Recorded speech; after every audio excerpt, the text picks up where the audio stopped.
Hello everyone. सभी लोगों का स्वागत है फ्रेंड्स। मैं राजेश शर्मा आप लोगों का स्वागत करता हूं अनअकैडमी के ऑनलाइन प्लेटफॉर्म पर।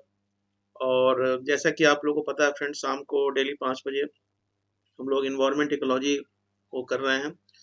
और एक टॉपिक मैंने आपको करा रखा है फ्रेंड, इंटरनेशनल जितने भी ऑर्गेनाइजेशन हैं, जितने भी महत्वपूर्ण संगठन हैं, इम्पोर्टेंट प्रोटोकॉल है, ठीक है, संधि समझौते, ये सारी चीज़ों पे क्लासेस एक मैंने आपको कराई है। और ये डेली शाम को 5 बजे क्लास आती है फ्रेंड, तो बिल्कुल इसको रेगुलर करें। काफ़ी प्रश्न इससे पूछे जाते हैं फ्रेंड। तो आज हम लोग बात करेंगे पर्यावरणीय संगठन के बारे में। और उसके पहले मैं आपको बता दूं इंडिया के बेस्ट ऑनलाइन प्लेटफॉर्म अनअकैडमी के बारे में फ्रेंड। अनअकैडमी इंडिया का बेस्ट ऑनलाइन प्लेटफॉर्म है, बिल्कुल ज्वाइन करें। अगर देखो, दो तरह का कोर्स है, एक तो आपका आइकॉनिक है, एक प्लस है। दोनों में से कोई भी ज्वाइन कर सकते हैं, बट आइकॉनिक बेस्ट है क्योंकि स्टडी के साथ साथ आपको प्रॉपर गाइडेंस दी जाती है फ्रेंड। इसमें आपको डेली लाइव क्लासेस मिलती हैं, स्ट्रक्चर्ड कोर्स मिलता है, लाइव टेस्ट है, अनलिमिटेड एक्सेस कर सकते हैं फ्रेंड। सबसे पहले अनअकैडमी का आप लोग ऐप डाउनलोड कर लो फ्रेंड। और ऐप डाउनलोड करने के बाद आपको इंडिया के बेस्ट एजुकेटर आपको इस प्लेटफॉर्म पर मिलेंगे। इतने सारे कोर्सेज हैं यहाँ पर। अगर फी देखोगे फ्रेंड आपका, तो प्लस का है और आइकॉनिक का है। तो प्लस की फी जो आपकी है 1 ईयर की, 2 ईयर की और 3 ईयर की है। कम से कम 2 साल का ज्वाइन करना फ्रेंड, क्योंकि 1 साल आपका एग्जाम का पैटर्न होता है और 1 साल आपके एग्जामिनेशन के प्रिपरेशन के लिए समय लगता है फ्रेंड। तो इसमें आपका 1 ईयर, 2 ईयर, 3 ईयर्स इसमें है। इसमें आपका डिस्काउंटेड फी दिया है। मेरे कोड का इस्तेमाल करें फ्रेंड, RK10 मेरा कोड है, ठीक है। और उसी तरह से आपका आइकॉनिक का है। आइकॉनिक में भी आपका 1 ईयर है, 2 ईयर है और 3 ईयर है। इसमें आपको स्टडी के साथ साथ प्रॉपर गाइडेंस दिया जाएगा। इसमें भी आपको डिस्काउंटेड फी दिया है। इसमें भी आप मेरे कोड का यूज़ करें फ्रेंड, RK10, ठीक है। और उसी तरह से आपका ऑप्शनल है फ्रेंड, 1 से लेकर 3 ईयर्स तक का है। ऑप्शनल वेरी इंपॉर्टेंट सेगमेंट है, जो आपके रैंक को ठीक मतलब रैंक होल्ड करने में ऑप्शनल और निबंध की बहुत महत्वपूर्ण भूमिका होती है। इसमें भी आपको डिस्काउंट मिलेगा फ्रेंड, इसलिए ऑप्शनल पे भी ध्यान दें। और अनअकैडमी कॉम्बैट प्रोग्राम आपका आज है 11 बजे से स्टार्ट हो गया है फ्रेंड। तो बिल्कुल इसको आप ये हर संडे को मतलब अल्टरनेट संडे को किया जाएगा। 45 मिनट्स का सेशन रहेगा, 60 क्वेश्चन है, 13 कॉम्बैट प्रोग्राम है, 6 सेक्शन कवर किया जाएगा, रिलेटिव स्कोरिंग होगा। और ये अल्टरनेट संडे किया जाएगा, ठीक है। और ये आपका फ्रेंड 3 मंथ सब्सक्रिप्शन और इक्विवेलेंट अमेजन वाउचर है, इसको आप यूज़ कर सकते हैं। और ये कोर्सेज आपके कल से स्टार्ट हो रहे हैं, 21 दिसंबर से। इसमें आप देख सकते हैं 6 मंथ का है, 1 ईयर का है, 2 ईयर का कोर्स है। तो ये सब सारे कोर्सेज आपके स्टार्ट हो रहे हैं। आइकॉनिक प्राइस जो है वो आपका आइकॉनिक प्राइस हाइक है। ये मतलब ये आपका पढ़ने वाला है। इसमें आप क्या-क्या बेनिफिट है, तो connect with your personal coach, customise your study planner, attend study booster session है, be a part of high intensity workshop है, प्रैक्टिस आंसर राइटिंग डेली है, मेंस एंड आंसर राइटिंग आप बिल्कुल रेगुलर प्रैक्टिस होगा। तो बिल्कुल ज्वाइन करें friend, और मेरे कोड का इस्तेमाल करें, RK10 मेरा कोड है। तो लेट्स बिगिन, हम लोग बात करेंगे। और इन्वायरमेंट के ऊपर हम लोगों ने अंतर्राष्ट्रीय जो समझौते हैं उस पर हम लोग बात करेंगे।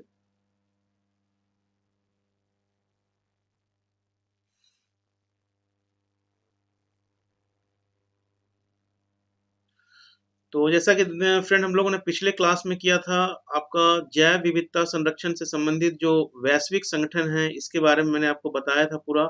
आज हम लोग बात करेंगे पर्यावरण से संबंधित अंतर्राष्ट्रीय संस्थाओं के बारे में बात करेंगे फ्रेंड। इसमें 2 क्लासेस आपकी और आएँगी और डेली ये 5 बजे से क्लास होती है, बिल्कुल करें। और इस पर है सो हम लोगों ने कर रखा था फ्रेंड, तो IUCN वगैरह इन सब चीज़ों पर है सो हम लोगों ने डिस्कस किया था। तो ऑलरेडी मैंने इसको करा रखा है, तो हम लोग इसको आगे देखेंगे फ्रेंड, ठीक है। जो महत्वपूर्ण पर्यावरणीय संगठन है, इसके बारे में हम लोग है सो आज बात करेंगे।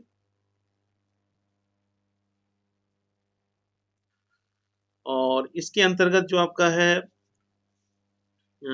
WWF, जो आपका ऑर्गेनाइजेशन एक है, वर्ल्ड फंड फॉर नेचर, ठीक है। यह संगठन जो आपका है फ्रेंड, ये संगठन पर्यावरण का संरक्षण करना, कंजर्वेशन ऑफ इन्वायरमेंट, अनुसंधान, रिसर्च एवं मेंटेनेंस, रख रखाव से संबंधित मुद्दों पर यह कार्य करता है। और पहले यह संगठन विश्व वन्य जीव कोष के नाम से जाना जाता था, ठीक है। तो ये आपका फ्रेंड है। तो अभी आपका क्या इसका नाम है, वर्ल्ड फंड फॉर नेचर, ठीक है। और पहले इसका नाम क्या था, WWF, वर्ल्ड फंड फॉर आपका मतलब ये संगठन इसका नाम था और इसकी स्थापना की गई थी फ्रेंड 1961 में इसकी स्थापना की गई थी। ठीक है, 1961 में इसकी स्थापना की गई थी। इसका उद्देश्य क्या था? और ये जो एनवायरनमेंट इकोलॉजी के जो प्रश्न होते हैं फ्रेंड, ये कम से कम ज्योग्राफी के साथ मिलाकर देखा जाए तो कम से कम 25-26 क्वेश्चन पूछे जाते हैं पर्यावरण और भूगोल से संबंधित। और ये पर्यावरण के अंतर्गत बहुत इंपॉर्टेंट सेगमेंट है कि अंतर्राष्ट्रीय स्तर पर जो भी संगठन हैं, जो भी समझौते हो रहे हैं, उस पर क्या, और ये इस पर आपको करंट होने की भी ज़रूरत है, करंट डेवलपमेंट जो है उस पर भी आपको ध्यान देने की ज़रूरत है। और बिल्कुल मैं आपको 1 ईयर का पूरा करंट भी कराऊँगा फ्रेंड। तो बिल्कुल आप लोग सभी लोग जुड़े रहें और इस क्लास को करें, कॉपी पेन लेके बैठें, जो भी आपको इम्पोर्टेंट होता है उसको आप नोट करते जाएँ फ्रेंड। और एमसीक्यू वगैरह भी बिल्कुल कराऊँगा, ठीक है, एक-एक चीज़ों पर। तो इसका जो उद्देश्य क्या है? इसका उद्देश्य है आनुवांशिक जीवों और पारिस्थितिकी विभिन्नताओं का संरक्षण करना, ठीक है ना? और प्राकृतिक पर्यावरण के बढ़ते अवक्रमण मतलब जो डिग्रेडेशन है, एनवायरमेंटल जो डिग्रेडेशन है उसको रोकना, ठीक है? और डब्ल्यूडब्ल्यूएफ जो है ये विश्व का सबसे बड़ा और अनुभवी स्वतंत्र पर्यावरण संगठन है। इसमें इसका जो अधिकतर कार्य जो है वो 3 बायोम का संरक्षण करना। बायोम मैंने काफ़ी डिटेल में बताया है फ्रेंड कि बड़ा क्षेत्र होता है, ठीक है? बायोम के अंतर्गत बड़े क्षेत्रों को लिया जाता है और जो विश्व के सर्वाधिक जहाँ पर डायवर्सिटी देखने को मिलता है, विविधता ज़्यादा देखने को आपको मिलता है। जैसे इसमें आपका फॉरेस्ट है, जो फ्रेश वाटर इकोसिस्टम है एंड ओशन, ठीक है? तो ये ध्यान रखिएगा, यहाँ पर ये प्रश्न जो है वो पूछा जा सकता है कि किस बायोम पर ये ज़्यादा कार्य किया जा रहा है इस संगठन के द्वारा। और डब्ल्यूडब्ल्यूएफ जो आपका है एक जूलॉजिकल सोसाइटी ऑफ लंदन के साथ मिलकर लिविंग प्लेनेट इंडेक्स का प्रकाशन भी करता है। वेरी वेरी इंपॉर्टेंट, इसको नोट कर लो आप लोग कि डब्ल्यूडब्ल्यूएफ जो आपका है, डब्ल्यूडब्ल्यूएफ संगठन जो आपका है वो सोसाइटी ऑफ लंदन के साथ मिलकर लिविंग प्लेनेट इंडेक्स का प्रकाशन भी करता है, ठीक है? तो ये भी काम करता है, ठीक है फ्रेंड? तो ये हम लोगों ने देखा। उसके बाद एक बहुत इंपॉर्टेंट ऑर्गेनाइजेशन है यूनाइटेड नेशन इन्वायरमेंट प्रोग्राम, बहुत इंपॉर्टेंट है, ठीक है? तो इसके बारे में भी आपको जानकारी होनी चाहिए। यूनाइटेड नेशन इन्वायरमेंट प्रोग्राम, इस संगठन की जो स्थापना है फ्रेंड, इस संगठन की स्थापना मानव तथा पर्यावरण पर स्टॉकहोम में आयोजित संयुक्त राष्ट्र सम्मेलन के परिणाम स्वरूप 1972 में हुई थी। ध्यान रखिएगा। तो यूएनईपी की जो स्थापना हुई थी फ्रेंड स्टॉकहोम में की गई थी, स्वीडन में है स्टॉकहोम।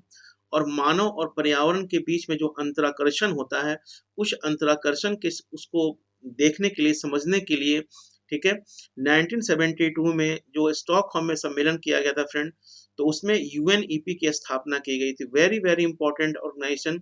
इस संगठन का जो मुख्यालय है, जो हेडक्वार्टर है वो नैरोबी में है, ठीक है? नैरोबी कैपिटल है केन्या का, ठीक है? तो ये आपको इन्फॉर्मेशन आपको पता होना चाहिए। और संयुक्त राष्ट्र पर्यावरण कार्यक्रम का जो उद्देश्य है, अगर एम पर बात किया जाए, यूएनईपी का एम क्या है, ठीक है ना? तो यूएनईपी का जो एम है, ये एम है आपका मानव पर्यावरण को प्रभावित करने वाले जो अंतर्राष्ट्रीय सहयोग को बढ़ाना, इंटरनेशनल कोऑपरेशन को बढ़ाना, ठीक है ना? कि मानव मानव भी पर्यावरण को प्रभावित कर रहा है, पर्यावरण भी मानव को प्रभावित कर रहा है, तो दोनों के बीच में जो अंतराकर्षण है, उसके संदर्भ में इंटरनेशनल कोऑपरेशन को बढ़ाना और पर्यावरण संबंधी जो ज्ञान है, जो नॉलेज है, उसका इवैल्यूएशन करना, ठीक है? तो ये आपके लिए बहुत इंपॉर्टेंट है। एग्जामिनेशन के दृष्टिकोण से united nation environment program very very important है। और जो यूएनईपी जो आपका फ्रेंड है, तो ये पर्यावरण संबंधी समस्याओं, जो इन्वायरमेंटल प्रॉब्लम्स हैं, ठीक है, उनके तकनीकी एवं उनके निदान करने के लिए, उसको सॉल्व करने के लिए एक स्टिमुलेंट के रूप में, एक स्टिमुलेटन मतलब कहने का अर्थ है कि एक उत्प्रेरक के रूप में कार्य करता है फ्रेंड। तो पर्यावरण संबंधी जो भी समस्याएं हैं, उनके तकनीकी पहलू हैं, उनका क्या प्रॉब्लम कैसे सॉल्व हो सकता है, उसके रूप में स्टिमुलेट करता है, उसके बारे रूप में बताता है। और यूएनईपी द्वारा जो है अत्यावश्यक पर्यावरणीय सहायता के लिए संयुक्त राष्ट्र केंद्र जेनेवा तथा अंतर्राष्ट्रीय पर्यावरणीय तकनीक केंद्र ओसाका की स्थापना की गई है।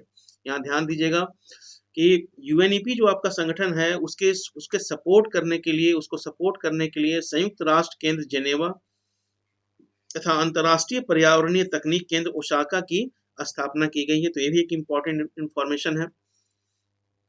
इस संगठन के द्वारा क्या महत्वपूर्ण कार्य क्या किया गया, महत्वपूर्ण कार्य क्या किया गया, क्या पहल किया गया है फ्रेंड इसमें। तो पर्यावरण सुरक्षा के लिए अंतर्राष्ट्रीय नियमों और आचारों के अंगीकरण में यूएनईपी की भूमिका जो है बहुत महत्वपूर्ण रही है। मतलब इन्वायरमेंटल पर्यावरण को स्वच्छ रखने के लिए जो अंतर्राष्ट्रीय नियम बनाए गए हैं, जो कोड ऑफ कंडक्ट बनाए गए हैं, उसमें यूएनईपी की भूमिका जो है बहुत महत्वपूर्ण रही है। 1985 में ओजोन परत की सुरक्षा हेतु एक संधि को वियना सम्मेलन में स्वीकार किया गया फ्रेंड। और आपको पता है कि ओजोन परत का जो डिप्लेशन होता है, ओजोन लेयर का जो डिप्लेशन हो रहा है, उसमें वियना कॉन्फ्रेंस सबसे पहले किया गया था। तो ये भी इम्पोर्टेंट है, इसको बिल्कुल आप लोग नोट कर लें, कॉपी पेन लेके बैठें और जो इम्पोर्टेंट पॉइंट्स है उसको नोट करते जाएं फ्रेंड। 1989 में खतरनाक कचरे के जो पारदेशीय संचलन तथा निपटान के नियंत्रण हेतु की गई बेसल संधि 1992 में लागू हुई थी फ्रेंड। तो इसमें भी बहुत महत्वपूर्ण भूमिका है। और यूएनईपी द्वारा 1992 में 1992 में रियो दी जेनेरियो सम्मेलन, बताया था मैंने आपको पहले, पृथ्वी सम्मेलन के आयोजन में व्यापक मदद उपलब्ध कराई गई। जो 1992 में रियो दी जेनेरियो में जो ब्राजील में है, वहां पर जो अर्थ समिट किया गया, उसमें यूएनईपी के द्वारा काफी ज्यादा हेल्प किया गया। और इस सम्मेलन में जो संवहनीय भूमंडलीय विकास के लिए एक व्यापक कार्य योजना एजेंडा 21 को स्वीकार किया गया। ठीक है ना। एजेंडा 21 का मतलब ये है, इसके बारे में भी डिटेल बताएंगे, इसमें क्या क्या चीजें हैं फ्रेंड, कि 21वीं शताब्दी में क्या क्या चीजों पर हम लोग ऐसो उसको ध्यान देंगे और क्या चेकलिस्ट होगा, उसके लिए ऐसो ये इसमें किया गया था। और पृथ्वी सम्मेलन के आग्रह पर महासभा ने एक संवहनीय विकास आयोग की भी स्थापना की थी। तो ये बहुत इंपॉर्टेंट आपका ऑर्गेनाइजेशन है। और यूएनईपी द्वारा state of the environment report तथा ग्लोबल इन्वायरमेंट आउटलुक का प्रकाशन करता है। वेरी वेरी इंपॉर्टेंट, इसको ध्यान रखिएगा। यूएनईपी जो state of the environment reports है, इसका प्रकाशन करता है friend, and global environment outlook का भी प्रकाशन करता है। तो ये दो चीजें जो हैं, इसको आपको ध्यान रखना है फ्रेंड। और उसके बाद हम लोग, ये भी बहुत इंपॉर्टेंट संगठन है, तो साइट्स आपका है। ठीक है। तो अभी हम लोगों ने क्या देखा फ्रेंड, एक तो हम लोगों ने देखा WWF, ठीक है ना। और दूसरा हम लोगों ने क्या देखा फ्रेंड, यूएनईपी, बहुत इंपॉर्टेंट ऑर्गेनाइजेशन, बहुत इंपॉर्टेंट ऑर्गेनाइजेशन। काफी ज्यादा प्रश्न पूछे जाते हैं प्रारंभिक परीक्षा में। ठीक है। और काफी डीपली क्वेश्चन पूछे जाते हैं। मेन ये ध्यान रखना है कि कब इसकी स्थापना की गई, क्या इसके उद्देश्य रहे, क्या इसके कार्य रहे, और इनके अंतर्गत किन चीजों का पब्लिकेशन, प्रकाशन किया जाता है, कौन से रिपोर्ट का। अगला जो आपका है ऑर्गेनाइजेशन, वो है साइट्स। इनसे भी काफी प्रश्न पूछे जाते हैं। ठीक है। प्रीवियस ईयर क्वेश्चन वगैरह हम लोगों ने कराया, मैंने कराया है फ्रेंड, आपने देखा होगा। साइट्स जो आपका है, the convention on international trade in endangered species of wild fauna and flora. ठीक है। मतलब ये जो आपका है, ये जो प्लांट और जो फाउना एंड फ्लोरा है, ठीक है, तो इसका जो हम लोग ट्रेडिंग जो अंतर्राष्ट्रीय स्तर पर किया जाता है, जो इंडेंजर्ड स्पेसीज वगैरह हैं, तो उस पर है सो नजर रखने के लिए इसको बनाया गया था। और इस संगठन को ध्यान दीजिएगा, इस संगठन को वाशिंगटन कन्वेंशन के नाम से भी जानते हैं। एक भी बहुत इंपॉर्टेंट इंफॉर्मेशन है। तो साइट्स जो आपका हो गया, साइट्स क्या हो गया, the convention on international trade in endangered species of wild fauna and flora. जो इंडेंजर्ड स्पेसीज हैं, उनका जो अंतर्राष्ट्रीय व्यापार होता है, उस पर है सो नजर रखना है। और इसको हम लोग क्या बोलते हैं फ्रेंड, इस संगठन का एक और नाम है, वाशिंगटन कन्वेंशन के नाम से जाना जाता है। और यह संगठन जुलाई 1975 को इसकी स्थापना की गई। यह साइट्स की जो स्थापना की गई थी, जुलाई 1975 में स्थापना की गई। और इसमें सदस्यों की संख्या जो है वो कितनी है, 183 है। क्लियर है आपको। तो ये जो संगठन आपका है, इसको हम लोग वाशिंगटन कन्वेंशन भी बोलते हैं। 1975 में एस्टेब्लिश हुआ और इसमें मेंबर कितने हैं, 183 इसके मेंबर है फ्रेंड। यह संगठन जो है वो क्या करता है, तो यह संगठन जो है विलुप्त हो रहे हैं, जो एक्सटिंक्ट हो रहे हैं पशुओं तथा वनस्पति, प्लांट्स एंड एनिमल्स स्पीशीज को क्या करता है, संरक्षण प्रदान करता है। क्या करता है फ्रेंड, संरक्षण प्रदान करता है। और जंगली पशुओं तथा पौधों के जो अंतर्राष्ट्रीय व्यापार है, व्यापार के कारण उनका जो सर्वाइवल का जो खतरा होता है, उत्तरजीविता पर जो खतरा उत्पन्न न हो, इसका है सो साइट्स जो है वो ध्यान रखता है। ठीक है ना। उसके बाद फिर आपका एक संगठन है फ्रेंड, तो फिर से मैं आपको बता दूं, कोरिलेट करते हुए WWF हम लोगों ने देखा। उसके बाद हम लोगों ने क्या देखा फ्रेंड, UNEP हम लोगों ने देखा। उसके बाद फिर हम लोगों ने क्या देखा, हम लोगों ने साइट्स देखा। ठीक है, ये 3 संगठन बहुत महत्वपूर्ण है। तो इसके बाद आपका एक संगठन आता है आपका convention on the Conservation of migratory species of wild animals. प्रवासी जंगली प्रजातियों के संरक्षण पर एक सम्मेलन किया गया था, जिसको हम लोग शॉर्ट में क्या बोलते हैं फ्रेंड, CMS बोलते हैं। ठीक है ना। तो इस सम्मेलन का आयोजन जो है 1979 में जर्मनी के बॉन में हुआ। कहां पर हुआ, जर्मनी के बॉन शहर में हुआ। और इस सम्मेलन को हम लोग बॉन सम्मेलन के नाम से भी जाना जाता है, CMS, convention on the Conservation of migratory species of wild animals, CMS। तो कब सम्मेलन हुआ था, 1979 में हुआ था। इसको बॉन में हुआ, इसलिए बॉन सम्मेलन भी बोलते हैं। और वेरी इंपॉर्टेंट कि भारत 93 में इस सम्मेलन में शामिल हुआ। ठीक है, 93 में भारत इसमें सम्मेलन में शामिल हुआ। और इसके अंतर्गत क्या है कि प्रवासी जंगली जीवों तथा उनके आवासों को संरक्षण प्रदान करने के उद्देश्य से संयुक्त राष्ट्र कार्यक्रम के तहत, मतलब UNEP के तत्वाधान में ये किया गया था, CMS का। ठीक है, और जंगली जानवरों की प्रवासी प्रजातियां जो माइग्रेटरी स्पेसीज हैं उनका संरक्षण करना, कंजर्वेशन करना। तो संरक्षण पर आधारित सम्मेलन का जो लक्ष्य है वो स्थलीय, समुद्री और उड़ने वाले प्रजातियों का उनकी संपूर्ण सीमा में संरक्षण करना। मतलब इसके अंतर्गत जो जंगली जानवरों की जो प्रवासी प्रजातियां हैं, जो माइग्रेटरी स्पेसीज हैं, जो कहीं माइग्रेट करती हैं फ्रेंड, तो स्थलीय हो चाहे टेरेस्ट्रियल हो, समुद्री हो, चाहे वो मैरिन हो, चाहे वो फ्लाइंग हो, तो उसका क्या करना, संरक्षण करना। ठीक है ना। और CMS के तत्वाधान में 7 समझौते संपन्न हो चुके हैं देखा जाए तो CMS के अंतर्गत यूरोपीय चमगादड़ की आबादी, इसको ध्यान में रखना।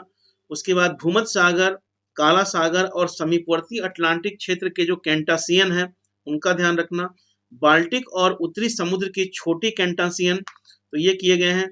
बैडन सागर के सील, ठीक है, अफ्रीकी यूरेशियाई प्रवासी जल झील, अल्बेट्रास और पेट्रेल्स और गोरिल्ला और उनका निवास। तो ये 7 समझौते जो हैं ये संपन्न हो चुके हैं फ्रेंड। तो इसको अच्छे तरीके से आपको देखना है, ये भी काफी इंपॉर्टेंट है। ये सब प्रश्न जो है आपके एग्जामिनेशन में पूछे जा सकते हैं फ्रेंड, तो बिल्कुल ध्यान में रखना है। ये 7 समझौते जो संपन्न हुए, किन किन क्षेत्रों में संपन्न हुए, फिर से मैं आपको रिवाइज कर दूं एक बार, कि यूरोपीय चमगादड़ की आबादी, ठीक है, दूसरा आपका है भूमध्य सागर, Mediterranean Sea, Black Sea and समीपवर्ती अटलांटिक क्षेत्र के जो कैंटासियन है, बाल्टिक और उत्तरी समुद्र की छोटी कैंटासियन है, तो ये आपके 3 हो गए। और आपके 4 जो है बैडन सागर के सील हो गए, अफ्रीकी यूरेशियाई प्रवासी जल झील है, अल्बेट्रास और पेट्रेल्स हैं, और गोरिल्ला और उनका निवास। तो ये 7 समझौते जो हैं ये किए गए थे फ्रेंड। तो इस तरह से हम लोगों ने क्या देखा फ्रेंड, WWF को हम लोगों ने देखा, फिर आपका UNEP को हम लोगों ने देखा फ्रेंड। उसके बाद फिर हम लोगों ने क्या देखा, साइट्स को देखा। ठीक है, और उसके बाद हम लोगों ने क्या देखा फ्रेंड, CMS को देखा। तो इसके बाद जो है हम लोग बात करेंगे, एक और संगठन आपका है collagen against wild life trafficking. क्या है, स्वाट, CAWT। वन्य जीवों का जो अवैध व्यापार होता है, इलीगल ट्रेड होता है, उसके लिए एक गठबंधन बनाया गया। और इसकी स्थापना जो है 2005 में की गई। इसकी स्थापना वर्ष 2005 में की गई थी। और इसका उद्देश्य क्या था, इसका उद्देश्य था जंगली जीवों तथा जंगली जीवों से संबंधित जो उत्पाद हैं, जो प्रोडक्ट हैं, उनका जो इलीगल ट्रेडिंग होता है उसके व्यापार को समाप्त करना। ठीक है ना। और यह एक वॉलेंट्री कॉलेजन है, ठीक है, ऐच्छिक गठबंधन है। और यह वन्य जीव से संबंधित नियमों में सुधार, ठीक है, उसका क्रियान्वयन करना, सूचना का आदान प्रदान करना, और साथ में आपका क्षेत्रीय सहयोग नेटवर्क का निर्माण करना। तो ये आपका इंपॉर्टेंट हो गया। आपका CAWT जो आपका संगठन है, वन्य जीवों के अवैध व्यापार के विरुद्ध गठबंधन, और 2005 में इसकी स्थापना की गई। उद्देश्य क्या है फ्रेंड, अवैध व्यापार जो है, जंगली जीवों तथा जंगली जीवों संबंधित जो उत्पाद हैं उनके इलीगल ट्रेडिंग को खत्म करना। ठीक है ना। तो ये इंपॉर्टेंट आपका ऑर्गेनाइजेशन है फ्रेंड। और इसमें क्या है, इसमें कैसे करते हैं, तो इसमें जन जागरूकता फैलाना, ठीक है, वन्य जीव उत्पाद के भाग को कम करने का प्रयास करता है, जन जागरूकता पढ़ना, लोगों को जागरूक करना, सस्टेनेबल डेवलपमेंट, सस्टेनेबल अल्टरनेटिव्स उपलब्ध करता है, ठीक है, कि मतलब क्या इसका विकल्प हो सकता है, इस पर है। और वन्य जीव का जो स्मगलिंग होता है, ठीक है, जैसे मान लिया कि एलिफेंट का जो दांत होता है फ्रेंड, ठीक है, तो वन्य जीव तस्करी है, गेंडा है और बहुत सारे जीव के जो उत्पाद होते हैं, तो उसका जो स्मगलिंग होता है, तो वन्य जीव तस्करी को रोकने के लिए एक high level political will power को उत्प्रेरित करता है। तो ये स्वाट संगठन जो आपका है, इसको अच्छे तरीके से आपको ध्यान रखना है। और ये सब सारे संगठन, मैं बार बार बोलता हूँ फ्रेंड, ये सारे संगठन बहुत ही ज्यादा महत्वपूर्ण है, ठीक है। और देखो एक चीज मैं बता रहा हूँ आपको, अगर यूपीएससी प्रीलिम्स क्वालिफाई करना चाहते हो फ्रेंड्स, तो इन्वायरमेंट, इकोलॉजी और ज्योग्राफी, ठीक है, ये दो चीजों पर आपका जबरदस्त कमांड होना चाहिए। मैं बार बार बोलता हूँ कि 25 से 26 क्वेश्चन पूछे जाते हैं, और 100 क्वेश्चन में अगर आप 55 क्वेश्चन आपने अगर बिल्कुल सही किया है, तो आपका सिलेक्शन हो जाता है। तो करीब करीब ये 50% ये कवर कर रहा है, ज्योग्राफी, इन्वायरमेंट एंड इकोलॉजी, ठीक है ना। इसलिए इस पर खूब अच्छे तरीके से अगर आपको, आप इसको इग्नोर करके नहीं चल सकते हैं फ्रेंड। इसी तरह से अगर मान लिया कि आपने इन्वायरमेंट, इकोलॉजी को कवर किया, उस तरह से फिर आपने इंडियन इकोनॉमी से भी 20 प्रश्न पूछे जाते हैं, तो मान लिया कि 25 क्वेश्चन ज्योग्राफी इन्वायरमेंट से आपका हो गया, 20 क्वेश्चन आपका इकोनॉमी का हो गया, आपका 45 क्वेश्चन कवर हो गया। उस तरह से पॉलिटी आपका देखिए, पॉलिटी से भी 20 क्वेश्चन पूछे जाते हैं, तो आपका कितना हो जाएगा, 55 65 कवर कर रहा है, ठीक है ना। तो ये जो 4 सेगमेंट मैं लेता हूँ friend, Indian polity and constitution, और आपका ज्योग्राफी, इन्वायरमेंट, इकोलॉजी और इंडियन इकोनॉमी, तो इतने सारे सेक्शन को मैं कवर कर रहा हूँ। और साथ में आपको प्रीलिम्स के लिए भी बता रहा हूँ, मेंस के दृष्टिकोण से भी बता रहा हूँ फ्रेंड, साथ में आपका एमसीक्यू भी करा रहा हूँ, मेंस आंसर राइटिंग बता रहा हूँ। तो ये आपका बहुत बड़ा एरिया कवर कर रहा है। तो फ्रेंड इसको बिल्कुल आप लोग कनेक्टेड रहें, बी कनेक्ट, और हमेशा जुड़े रहें, चीज़ों को देखते रहें, जो भी मेरे को फॉलो करें, ठीक है, मेरे कोड वगैरह का इस्तेमाल करें, आपको बहुत बेनिफिट होगा फ्रेंड। उसी तरह से आपका एक ऑर्गेनाइजेशन आपका है, the wild life trade monitoring network, ठीक है ना। तो ये जो आपका है वन्य जीव व्यापार निगरानी network, the wild life trade monitoring network, ठीक है ना। तो यह एक जो है फ्रेंड, ये गैर सरकारी संगठन, क्या है ये गैर सरकारी संगठन है। और इसके अंतर्गत जो आपका है, इसकी स्थापना कब की गई थी, सब ध्यान रखना है आपको, ये सब नोट करते चलो भाई आप लोग। इसकी स्थापना 1976 में की गई थी, और World Wide Fund for Nature तथा International Union for the Conservation of Nature, IUCN, इसके रणनीतिक सहयोगी हैं, ध्यान रखिएगा, ठीक है ना। जो आपका wild life trade monitoring network है फ्रेंड, तो इसके रणनीतिक सहयोगी में आपका क्या है, WWF है, ठीक है, वर्ल्ड वाइड फॉर नेचर। और दूसरा आपका जो है IUCN के बारे में मैंने आपको पूरा डिटेल में बता रखा है फ्रेंड। तो ये दोनों जो इसके स्ट्रेटजिक पार्टनर हैं, और इसका मुख्यालय जो आपका है, वो आपका कैम्ब्रिज में आपका मुख्यालय है, यूनाइटेड किंगडम में इसका मुख्यालय है फ्रेंड, यूके में इसका मुख्यालय है। और जो भी वाइल्ड लाइफ ट्रेड जो आपका होता है, उसका ये पूरा मॉनिटरिंग करता है। तो इम्पोर्टेंट ऑर्गेनाइजेशन है। और यह संगठन जो आपका है, ये वन प्राणी तथा वृक्षों के व्यापार को इस प्रकार कंट्रोल करता है कि प्राकृतिक संरक्षण को किसी प्रकार की, थोड़ा मिस्टेक है, किसी प्रकार की हानि ना पहुंचे, ठीक है। जो नेचुरल कंजर्वेशन है, जो इन्वायरमेंट इकोलॉजी है, उसको किसी, जो बायोडाइवर्सिटी है, उसमें किसी प्रकार का कुछ भी जो है वो उसमें उसका शरण क्षरण नहीं हो। तो इस तरह से अगला ऑर्गेनाइजेशन लोग देखते हैं, इंटरनेशनल वाटर मैनेजमेंट इंस्टीट्यूट, क्या है, international water management institute, IWMI। इसमें भी आपका बहुत इंपॉर्टेंट ये ऑर्गेनाइजेशन है, IWMI, ठीक है।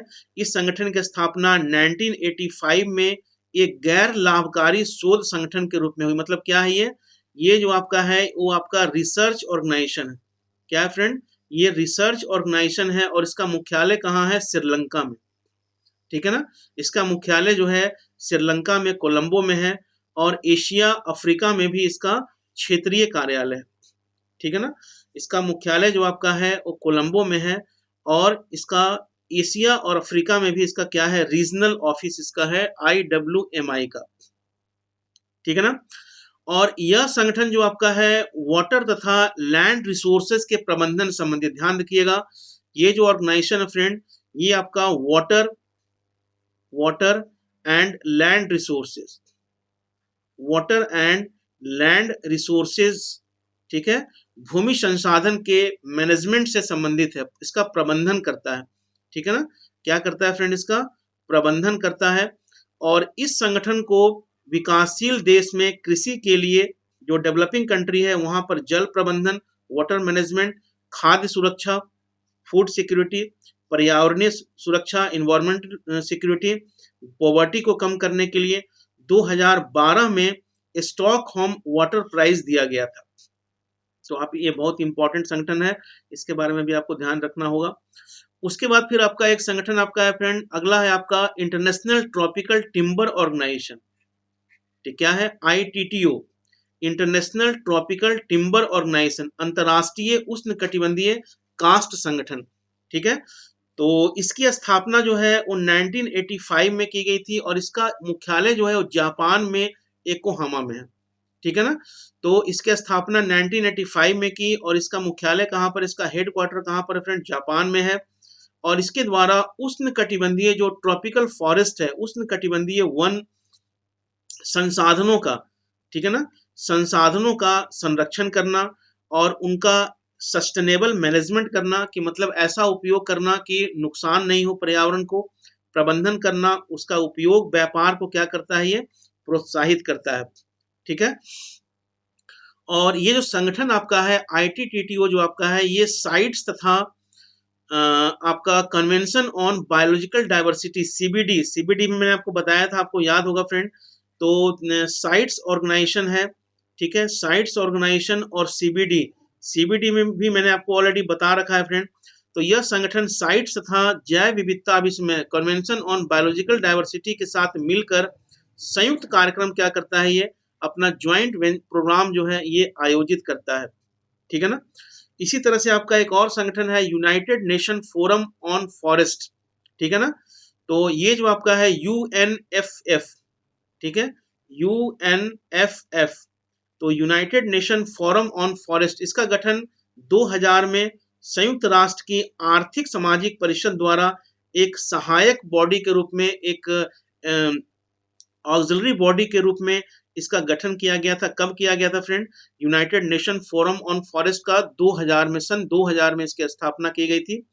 इस संगठन का उद्देश्य क्या है, इस संगठन का जो मेन उद्देश्य फ्रेंड ये है आपका कि आपका सभी प्रकार के वनों को, जितने प्रकार के वन हैं सभी प्रकार के वनों को संरक्षण प्रदान करना, उनका प्रबंधन करना तथा सस्टेनेबल डेवलपमेंट को बढ़ावा देना। तो very very important, United nation forum and forest, ठीक है, इसका मुख्य उद्देश्य है फॉरेस्ट का संरक्षण करना, conservation of forest, management of forest and sustainable development को बढ़ावा देना। सस्टेनेबल डेवलपमेंट का मतलब क्या होगा, कि ऐसा विकास करना जिससे पर्यावरण को हानि नहीं हो, ठीक है ना।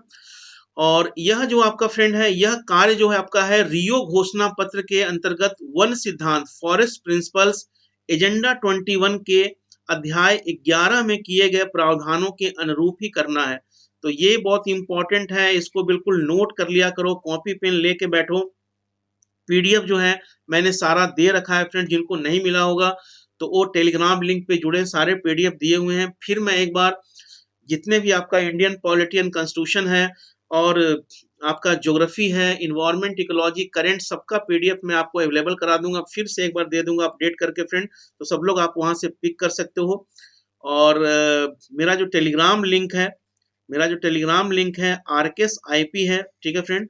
और ये 2021 के लिए, 2021 के लिए फ्रेंड मैं 4 सेगमेंट में आपको बिल्कुल कोऑपरेट करूंगा, पूरा बताऊंगा इंडियन पॉलिटी एंड कॉन्स्टिट्यूशन में पूरा। उसके बाद फिर आपका इन्वायरमेंट एंड इकोलॉजी फ्रेंड। और तीसरा आपका जो हो गया आपका इंडियन इकोनॉमी हो गया, ठीक है ना, इंडियन इकोनॉमी हो गया। और उसके बाद फिर आपका ज्योग्राफी है। तो ये चारों सेक्शन में मैं आपको पूरे अच्छे तरीके से कंप्लीट कराऊंगा अकॉर्डिंग टू सिलेबस, और मैक्सिमम जितना MCQ हो सकता है ये पूरा MCQ आपको कराऊंगा, ठीक है। तो सभी लोग जुड़े रहें और मेरे कोड का भी इस्तेमाल थोड़ा करते रहो यार, RKS10 मेरा कोड है, बहुत बेनिफिट होगा आपको, बिल्कुल निराशा नहीं होगी। तो मेरे कोड का इस्तेमाल करें, ठीक है। और उसी तरह से आपका एक और संगठन फ्रेंड आपका है वर्ल्ड नेचर ऑर्गेनाइजेशन, ठीक है, क्या है? World nature organization. इसमें क्या है कि यह संगठन जो आपका है 1 मई 2014 को अस्तित्व में आया। ठीक है, 1 मई 2014 को ये अस्तित्व में आया। इसका उद्देश्य क्या है? इसका उद्देश्य है ग्लोबल इन्वायरमेंट कंजर्वेशन, वैश्विक पर्यावरण संरक्षण को क्या करना? बढ़ावा देना। वैश्विक पर्यावरण संरक्षण को बढ़ावा देना। और यह संगठन जो है मनुष्यों, पशुओं तथा पौधों के लिए जल में, भूमि पर, वायु में प्राकृतिक अभिप्राय के लिए हानि तथा विनाश को रोकने की इच्छा से प्रेरित है। मतलब कुल मिलाकर क्या करना है कि वर्ल्ड नेचर ऑर्गेनाइजेशन जो आपका है ये 2014 में, 1 मई 2014 में ये एस्टैब्लिश हुआ। और मेन जो इसका उद्देश्य जो आपका है ग्लोबल इन्वायरमेंटल कंजर्वेशन को बढ़ावा देना। और जो भी वाइल्ड लाइफ है, मनुष्य है, पशु है, प्लांट्स, एनिमल, सबके लिए टेरेस्ट्रियल है, हर जगह पर क्या करना, उनका जो विनाश हो रहा है, उनका जो डिग्रेडेशन हो रहा है, उसको क्या करना है? कम करना है या बंद करना है। उसके बाद फिर आपका ऑर्गेनाइजेशन है फ्रेंड वर्ल्ड रिसोर्सेज इंस्टीट्यूट। ठीक है ना? तो वर्ल्ड रिसोर्सेज इंस्टीट्यूट जो आपका है, इस सम्मेलन की स्थापना 1982 में की गई थी। ठीक है, और इसका मुख्यालय कहाँ है फ्रेंड आपका? इसका मतलब इसकी जो स्थापना की गई 1982 में की गई, इसका मुख्यालय कहाँ है? वाशिंगटन डीसी में है। ठीक है ना, यूएसए में है। और इस संगठन का जो मिशन है फ्रेंड, पर्यावरणीय स्थिरता मतलब इन्वायरमेंटल स्टेबिलिटी, पर्यावरणीय स्थिरता प्राप्त करना, इकोनॉमिक अपॉर्चुनिटी, मानव आर्थिक अवसर और मानव स्वास्थ्य को बढ़ावा देना। तो ये जो पॉइंट्स आप देख रहे हैं, ये सारे पॉइंट्स जो आपके फ्रेंड है, ये बिल्कुल पूछे जा सकते हैं। और देखो यूपीएससी में ज्यादा कंसेप्चुअल क्वेश्चन पूछा जाता है, तो ये मेनली जो संगठन से संबंधित जो क्वेश्चन पूछे जाएंगे वो मेनली पूछे जाएंगे इसका उद्देश्य क्या है, ठीक है, और इसके कार्य क्या है, और इसकी उपलब्धि क्या है। तो ये तीन चीजों पर आप ध्यान रखिएगा। अगर किसी संगठन के बारे में आपको पढ़ना है फ्रेंड, तो सबसे पहले क्या क्या देखना होगा? इसका स्थापना कब की गई, संगठन की स्थापना कब की गई, इसका मुख्यालय कहां पर है, इसका मुख्यालय कहां पर है, इसके उद्देश्य क्या है, इस संगठन के उद्देश्य क्या है, इन्होंने क्या कार्य किया अभी तक, ठीक है, और इनकी उपलब्धि क्या है। ठीक है ना, इनकी उपलब्धि क्या है फ्रेंड। और उसके बाद उपलब्धि के अलावा इसके बाद लेटेस्ट कहां पर कॉन्फ्रेंस हुआ या क्या लेटेस्ट डेवलपमेंट क्या है। तो किसी भी संगठन के बारे में पढ़ते हैं तो इन सब चीजों को ध्यान में रखें कि जिससे आपका प्रश्न जो है नहीं छूट पाए। और यह 6 महत्वपूर्ण क्षेत्रों पर काम करता है: भोजन, जल, ऊर्जा, वन, शहर तथा जलवायु पर केंद्रित है। तो वर्ल्ड रिसोर्स इंस्टीट्यूट जो आपका हो गया फ्रेंड, इसमें मेनली आपका क्या हो गया? फूड है, वाटर है, एनर्जी है, फॉरेस्ट है, आपका टाउन है, एंड आपका क्लाइमेट है। ठीक है ना, तो इस पर जो है ये वर्ल्ड रिसोर्स इंस्टीट्यूट इस पर ये काम करता है। ये जो संगठन है इससे हमेशा प्रश्न पूछा गया है फ्रेंड, बर्ड लाइफ इंटरनेशनल। ठीक है ना, आप लोग प्रीवियस ईयर क्वेश्चन देखें। और जो भी मैटर मैं आपको बनाता हूँ फ्रेंड, जो भी मैटर आपके सामने कंटेंट में लेके आता हूँ, इसके पीछे उद्देश्य यही होता है, इसके पीछे उद्देश्य यही होता है कि आप ज़्यादा से ज़्यादा प्रश्नों को आप सॉल्व कर पाएँ। ठीक है ना, तो बर्ड लाइफ इंटरनेशनल बहुत ही इंपॉर्टेंट ऑर्गेनाइजेशन है और इस पे काफ़ी ज़्यादा क्वेश्चन पूछे गए हैं। तो इस संगठन का नाम जो है पहले क्या था? International council for world preservation. ठीक है ना, और इसकी स्थापना 1922 में की गई थी और 1933 में इसका नाम चेंज हुआ फ्रेंड। और इसका मुख्यालय जो आपका है वो आपका यूनाइटेड किंगडम में। कहाँ पर है? यूनाइटेड किंगडम में इसका मुख्यालय है। इसका उद्देश्य क्या है? ठीक है ना, इसका उद्देश्य है पक्षियों के जो प्रजाति हैं, जो बर्ड्स के जो स्पेसीज हैं, उनको एक्सटिंक्ट होने से, उनको विलुप्त होने से बचाना। ठीक है, उनके प्राकृतिक आवास को, उनका जो हैबिटेट है, नेचुरल हैबिटेट को क्या करना? पुनः स्थापित करना और उनको सुरक्षा प्रदान करना। तो ये सब पॉइंट्स को आप बिल्कुल नोट करते जाएं, शॉर्ट नोट्स बनाते जाएं फ्रेंड। ठीक है, शॉर्ट नोट्स बनाने के लिए मैंने आपको बताया है कि कैसे बनाना है। और यह संगठन जो आपका Britain Royal Society Protection of world wild bird of society of Japan तथा यूएस नेशनल ओडगो सोसाइटी के साथ सहयोग कर रहे हैं। और भारत में बॉम्बे नेचुरल हिस्ट्री सोसाइटी इसकी प्रमुख सहयोगी संस्था है। तो भारत के संदर्भ में याद रखिएगा कि वर्ल्ड लाइफ इंटरनेशनल जो है भारत में बॉम्बे नेचुरल हिस्ट्री सोसाइटी इसकी प्रमुख सहयोगी संगठन है। और Britain Royal Society Protection of world और wild bird fox society of Japan, ठीक है, तथा यूएस नेशनल ऑडियो सोसाइटी के साथ सहयोग कर रहे हैं। तो 3 संगठन आपके ये हो गए, ठीक है, 3 संगठन आपके हो गए फ्रेंड। दूसरे संगठन हो गया, और ये तीसरा संगठन हो गया यूएस का, एक जापान का हो गया, एक ब्रिटेन का हो गया, और भारत में क्या है, भारत में बॉम्बे नेचुरल हिस्ट्री सोसाइटी इसकी प्रमुख सहयोगी संस्था है, ठीक है ना। उसके बाद हम लोग बात करेंगे फ्रेंड वर्ल्ड वॉच इंस्टीट्यूट। क्या है वर्ल्ड वॉच इंस्टीट्यूट, ये भी बहुत इंपॉर्टेंट है। इस इंस्टीट्यूट की स्थापना 1924 में लेस्टर आर ब्राउन द्वारा की गई थी। ध्यान रखिएगा, किसके द्वारा की गई थी? इस इंस्टीट्यूट की स्थापना 1924 में लेस्टर आर ब्राउन द्वारा की गई थी, और इसका मिशन जो है मानव आवश्यकताओं, जो ह्यूमन की जो नीड है, मानव आवश्यकताओं तथा सतत विश्व में कोऑर्डिनेशन स्थापित करना। तो वर्ल्ड वॉच इंस्टीट्यूट जो आपका है 1924 में लेस्टर आर ब्राउन द्वारा की गई थी, और इसका मिशन जो आपका है फ्रेंड मानव आवश्यकताओं और सतत विश्व में सामंजस्य स्थापित करना। वर्ल्ड वॉच इंस्टीट्यूट मानव स्वास्थ्य, जनसंख्या, जल संसाधन, जैव विविधता, प्रशासन तथा पर्यावरणीय सुरक्षा को क्या करता है? संरक्षण प्रदान करता है। तो वर्ल्ड वॉच इंस्टीट्यूट मानव स्वास्थ्य, जनसंख्या, जल संसाधन, जैव विविधता, प्रशासन तथा पर्यावरणीय सुरक्षा का क्या करता है? संरक्षण करता है, ठीक है ना। और उसके बाद फिर आपका एक संगठन फ्रेंड आपका है कि ITPGRFA, खाद्य और कृषि के लिए पौधों के आनुवांशिक संसाधनों पर अंतर्राष्ट्रीय संगठन। मतलब फूड और एग्रीकल्चर के लिए जो पौधों के जो जेनेटिक रिसोर्स पर ये इंटरनेशनल आपका ट्रीटी है। यह संगठन 2004 में प्रभावी हुआ। कब हुआ? यह संगठन 2004 में प्रभावी हुआ, और भारत भी इसका क्या है? सिग्नेटरी कंट्री है फ्रेंड। भारत इसका हस्ताक्षरकर्ता देश है। और इस संगठन का संक्षिप्त नाम क्या है? अंतर्राष्ट्रीय बीज, अंतर्राष्ट्रीय बीज, अंतर्राष्ट्रीय बीज संधि।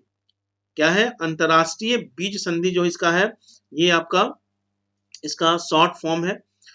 और ये जो संगठन फ्रेंड आपका है, ये खाद्य और कृषि के लिए पौधों के आनुवांशिक संसाधन, जो जेनेटिक रिसोर्स पर अंतर्राष्ट्रीय संधि है, जिसे अंतर्राष्ट्रीय बीज संधि के रूप में भी जाना जाता है। और ये खाद्य सुरक्षा, फूड सिक्योरिटी और एग्रीकल्चर के लिए विश्व में जो बोटनिकल जेनेटिक जो आपका रिसोर्सेज हैं, उसका कंजर्वेशन करता है, उसका विनिमय करता है, उसमें सस्टेनेबल यूटिलाइजेशन के माध्यम से फूड सिक्योरिटी को गारंटी देता है। तो बहुत ही इंपॉर्टेंट ये ऑर्गेनाइजेशन है, इसको आप लोग को ध्यान में रखना है। उसी तरह से आपका एक और संगठन है फ्रेंड GEF, ठीक है ना। GEF जो आपका है, ये वैश्विक पर्यावरण सुविधा GEF को 1992 के रियो पृथ्वी समिट में स्थापित किया गया था। कहाँ किया गया था? रियो पृथ्वी समिट में स्थापित किया गया। और आपको पता है, मैंने आपको बताया फ्रेंड कि 1992 में आपका अर्थ समिट हुआ था, और अर्थ समिट में आपका कहाँ हुआ था? तो रियो दी जेनेरियो में हुआ था। वहीं पर इस संगठन को स्थापित किया गया था 1992 में, ग्लोबल इन्वायरमेंट फैसिलिटी। और इसमें क्या है फ्रेंड कि पृथ्वी से संबंधित जितने पर्यावरणीय समस्याएं हैं, उनको उनका समाधान किया जा सके। तो GEF जो आपका है, इसका ये है। और GEF जो आपका है फ्रेंड, इसमें 183 कंट्री जो हैं इसमें जुड़े हुए हैं। अंतर्राष्ट्रीय संस्थानों, नागरिक समाज संगठनों, जो सिविल सोसाइटी है, ठीक है ना, और जो प्राइवेट सेक्टर की एक अंतर्राष्ट्रीय इंटरनेशनल पार्टिसिपेशन है, जो वैश्विक पर्यावरणीय मुद्दों को क्या करता है फ्रेंड? संबोधित करता है। तो ये, और यह एक स्वतंत्र रूप से संचालित वित्तीय संगठन है, फाइनेंशियल ऑर्गेनाइजेशन है, इंडिपेंडेंट है। ये जैव विविधता, बायोडायवर्सिटी, क्लाइमेट चेंज, जलवायु परिवर्तन, अंतर्राष्ट्रीय जल भूमि संरक्षण, ओजोन परत, अस्थायी कार्बनिक प्रदूषक, पारा प्रबंधन, मैर्कुरी, फूड सिक्योरिटी, अस्थायी शहरों से संबंधित परियोजनाओं के लिए अनुदान प्रदान करता है। ये बहुत इंपॉर्टेंट ऑर्गेनाइजेशन है फ्रेंड। और GEF जो आपका है, जैव विविधता, जलवायु परिवर्तन, रसायन, अंतर्राष्ट्रीय, ये सब सारी चीजों पर क्या करता है? इन सब चीजों पर 7 मुख्य क्षेत्रों पर अपना ये ध्यान केंद्रित करता है। तो इसको आपको बढ़िया से देखना है।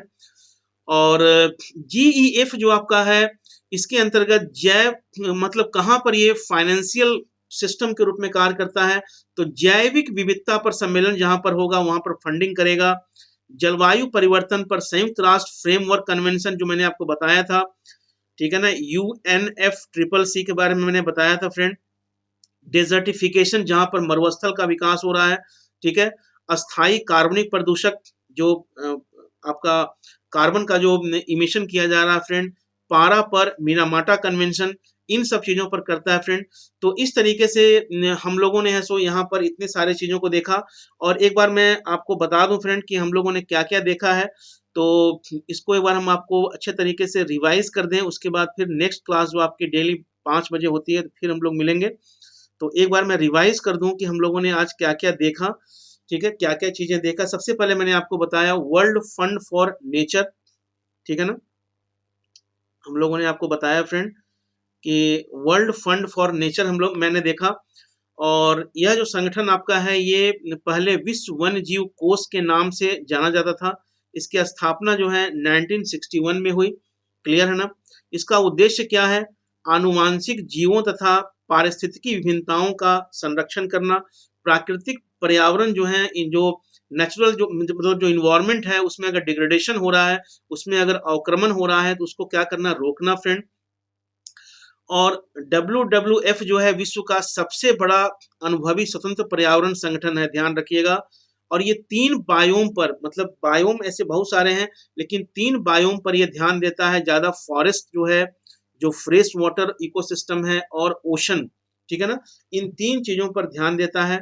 और WWF जो आपका है जूलॉजिकल सोसाइटी ऑफ लंदन के साथ मिलकर लिविंग प्लेनेट इंडेक्स का प्रकाशन भी करता है, जो मैंने आपको बताया। यूएनईपी जो संगठन आपका है, इसका संगठन कब इसकी स्थापना हुई, 1972 में, जब स्टॉकहोम में फ्रेंड कॉन्फ्रेंस किया गया। इसका मुख्यालय कहाँ पर है, नैरोबी में, केन्या में इसका मुख्यालय है। तो और अच्छे तरीके से इसमें देखना है। और ये इसका उद्देश्य क्या है, तो मानव पर्यावरण को प्रभावित करने वाले जो अंतर्राष्ट्रीय सहयोग को बढ़ाना, इंटरनेशनल कॉपरेशन को बढ़ाना, पर्यावरण संबंधी ज्ञान को स्टिमुलेट करना, बढ़ाना, उसका मूल्यांकन करना, इवेलुएट करना, ठीक है। और यूएनईपी जो आपका है पर्यावरण संबंधी समस्याओं के जो तकनीकी और निदान निदान करने के लिए, उसको सॉल्व करने के लिए कार्य करता है, ठीक है ना। और इस तरह से इन सब चीजों पर हम लोगों ने देखा फ्रेंड। उसके बाद पर्यावरण सुरक्षा के लिए अंतर्राष्ट्रीय नियम और उसके लिए जो कोड ऑफ कंडक्ट वगैरह है उसको तैयार करना। 1985 में जो ओजोन डिप्लेशन की सुरक्षा है तो एक संधि को वियना सम्मेलन में स्वीकार किया गया। इन सब चीजों पर फिर बेसल संधि के बारे में मैंने आपको बताया। और यूएनईपी द्वारा रियो दी जेनेरियो सम्मेलन के आयोजन में व्यापक मदद करने के लिए उपलब्ध कराई गई। और इसमें एजेंडा 21 को स्वीकार किया गया फ्रेंड। ये सब मैंने आपको बता दिया, एक बार रिवाइज कर लीजिएगा, नोट्स बना लीजिएगा फ्रेंड। ये state of the environment reports, global environment outlook का क्या करता है, प्रकाशन करता है। और उसके बाद फिर आपका ये फ्रेंड कि साइट्स के बारे में मैंने बताया, इसको वाशिंगटन कन्वेंशन भी बोलते हैं, ठीक है। और जुलाई 75 में अस्तित्व में आया। इसके सदस्यों की संख्या कितनी है, 183 है सदस्यों की संख्या। और ये जो विलुप्त हो रहे हैं जो पशु और वनस्पति हैं उनके प्रजाति का संरक्षण करना है, ठीक है। मेन इसका उद्देश्य आपका ये है फ्रेंड। सीएमएस के बारे में बताया कि 1979 में जर्मनी के बॉन में सम्मेलन हुआ। और ये जो माइग्रेटरी स्पेसीज हैं उनको उनका संरक्षण प्रदान करता है, इसको बॉन सम्मेलन भी बोलते हैं। और भारत 1983 में इसमें शामिल हुआ, ठीक है ना। तो इन सब सारी चीजों को मैंने आपको बता दिया फ्रेंड। तो उसके बाद आपका सीएमएस के अंतर्गत 7 समझौते हुए थे, ये 7 समझौते मैंने आपको बताए हैं, इसको अच्छे तरीके से आप देख लीजिएगा। उसके बाद आपका स्वाट संगठन जो आपका है 2005 में इसकी स्थापना की गई। एक गठबंधन है जिसमें जंगली जीवों तथा जंगली जीवों संबंधित जो उत्पाद होते हैं उनका जो इलीगल ट्रेडिंग होता है उसको समाप्त करना है, ठीक है। तो इन सब चीजों पर मैंने आपको बताया। आपका जो वाइल्ड लाइफ ट्रेड मॉनिटरिंग जो नेटवर्क आपका फ्रेंड है, इस पर जो है सो एक गैर सरकारी संगठन है, इसके बारे में मैंने आपको बताया। और 2 इसके रणनीतिक साझेदार हैं, WWF और IUCN। IUCN के बारे में पूरा डिटेल आपको बता रखा है फ्रेंड। और IWMI संगठन जो है इसको 1985 में गैर लाभकारी रिसर्च यूनिट है, ये ऑर्गेनाइजेशन है, कोलंबो में इसका मुख्यालय है फ्रेंड। और रीजनल ऑफिस जो है एशिया और अफ्रीका में है, मैंने बताया आपको। और डेवलपिंग कंट्री में water management, food security, environmental security, poverty eradication वगैरह में इसमें है सो कम करने के लिए 2012 में स्टॉकहोम में इसको वाटर प्राइज दिया गया था। इन सब चीजों पर चर्चा किया गया। उसी तरह से आपका ITTO है, ये 85 में एस्टेब्लिश हुआ, जापान में मुख्यालय इसका है। और जो ट्रॉपिकल जो फॉरेस्ट हैं, वहाँ पर संरक्षण करना, उनका मैनेजमेंट करना, उनका उपयोग और ट्रेडिंग को क्या करता है, आपका प्रोत्साहित करता है। और ITT जो आपका फ्रेंड है, ये साइट्स तथा CBD के साथ मिलकर क्या करता है, ज्वाइंट वेंचर करता है फ्रेंड ये। और उसके बाद फिर आपका United nation forum on forest जो आपका है, 2000 में इसको एस्टेब्लिश किया गया और एक सहायक निकाय के रूप में है। चर्चा किया गया हम लोगों ने। इसका जो मेन उद्देश्य है, वनों का संरक्षण करना, प्रबंधन करना, सस्टेनेबल डेवलपमेंट को ध्यान देना, इन सब चीज़ों पर। तो ये सब सारी चीज़ें हम लोगों ने किया। WNO जो आपका है, ये 2014 में अस्तित्व में आया और ग्लोबल इन्वायरमेंट कंजर्वेशन को बढ़ावा देता है। ठीक है, तो इस पर हम लोगों ने सारा चर्चा किया फ्रेंड। वर्ल्ड रिसोर्स इंस्टीट्यूट जो आपका है, 82 में इसकी स्थापना की गई, वाशिंगटन DC में मुख्यालय इसका है, USA में। इन्वायरमेंटल स्टेबिलिटी, इकोनॉमिक अपॉर्चुनिटी और मानव स्वास्थ्य को, ह्यूमन हेल्थ को बढ़ावा देता है। और 6 महत्वपूर्ण क्षेत्रों पर, भोजन, जल, ऊर्जा, वन, शहर, जलवायु पर क्या है, केंद्रित है। बर्ड लाइफ इंटरनेशनल मैंने बताया, काफी प्रश्न पूछा गया है फ्रेंड इसका, इसके बारे में भी मैंने आपको बताया काफी डिटेल में। और इसमें भारत भी इसका जो है प्रमुख सहयोगी संस्था है। और वर्ल्ड वॉच इंस्टीट्यूट जो के बारे में मैंने आपको बताया फ्रेंड, वर्ल्ड वॉच इंस्टीट्यूट। तो इस तरह से मेनली मैंने आपको पूरा बता दिया। तो फिर मिलते हैं शाम को 5 बजे। और मेरा यूज करते रहें फ्रेंड, RKS10 मेरा कोड है। लाइक शेयर मैक्सिमम करते रहें। हर दिन 5 बजे मिलूंगा। और भी बहुत सारी चीजें लेके आ रहा हूँ फ्रेंड अभी। तो ये अभी आपका ये कंप्लीट हो जाए, इसके बाद हम लोग बात करेंगे, ये अंतर्राष्ट्रीय संगठन वगैरह कंप्लीट हो जाए, फिर भारत में जितने भी पर्यावरणीय कानून वगैरह है उसके ऊपर बात करेंगे। उसके बाद फिर हम लोग बात करेंगे पर्यावरणीय प्रभाव आकलन पर बात करेंगे, 2 क्लास उसमें लूंगा। उसके बाद सतत विकास पर बात करूंगा, सस्टेनेबल डेवलपमेंट पे 2 क्लासेस लूंगा फ्रेंड, इसमें भी क्वेश्चन पूछे जाते हैं। ग्रीन इकोनॉमी को लूंगा, ग्रीन इकोनॉमी पे भी कराऊंगा। और गैर परंपरागत ऊर्जा स्रोत। तो ये पूरा आपका इन्वायरमेंट इकोलॉजी का पूरा टॉपिक खत्म हो जाएगा, कंप्लीट हो जाएगा। और उसके बाद फिर हम लोग ऐसो करंट जो आपका है, करंट जो है, करंट डेवलपमेंट जो भी हो रहा है, तो वीक में 3 दिन जो आपका है इन्वायरमेंट का, या 2 दिन या 3 दिन करंट का हम लोग देखेंगे। इन्वायरमेंट में जो भी डेवलपमेंट वगैरह हुआ है उसको देखेंगे और फिर नए सब्जेक्ट वगैरह को लेके आएंगे। ठीक है ना। तो और प्लस है, आइकॉनिक है, दोनों बेस्ट कोर्स है friend. But iconic best course है क्योंकि इसमें स्टडी के साथ साथ आपको प्रॉपर गाइडेंस भी मिलता है। तो बिल्कुल आप लोग ज्वाइन करें। EMI ऑप्शन भी है, पार्ट पेमेंट भी कर सकते हैं फ्रेंड। तो बिल्कुल करें, मेरे कोड का इस्तेमाल करें, आपको बहुत बेनिफिट होगा फ्रेंड। तो okay bye, see you, all the best. फिर मिलते हैं शाम को 5 बजे। ओके।